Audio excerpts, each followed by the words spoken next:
Love marriage था। मुझे conversion करना पड़ा क्योंकि अगर शादी करनी है तो उसके लिए निकाह करना ज़रूरी है, कन्वर्ट होना ज़रूरी है। तो वो पहले प्रोसीजर हुई।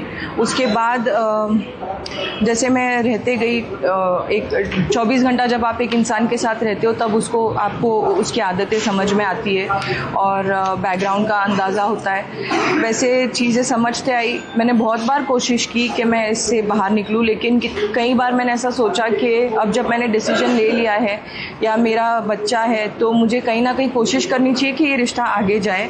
लेकिन एक लिमिट होती है टॉलरेट करने की, सहन करने की, जो मेरी ख़त्म हो चुकी है। क्योंकि 24 घंटा जब आपको गालियों के अलावा बातें नहीं सुनने मिलती, मारपीट के अलावा बिना कोई गलती के मारपीट की जाती है आपके साथ, और जिसकी आपको आदत नहीं होती है, तो वो नॉर्मलाइज हो जाती है वो चीज़ें। और मैं नहीं चाहती थी कि मेरे बच्चों के सामने ये सब हो।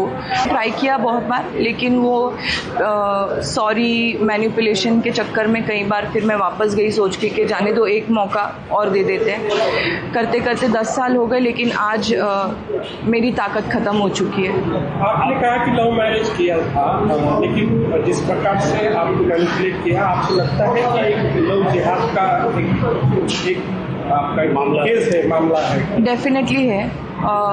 कई लोग इस पे मना भी करते हैं और बोलते हैं कि जब इसने खुद ही किया है तो आज क्या बोलना। लेकिन जब किया था तब इतनी समझ नहीं थी। मैं एक भरोसे से गई थी, एक अच्छा इंसान है समझ के गई थी।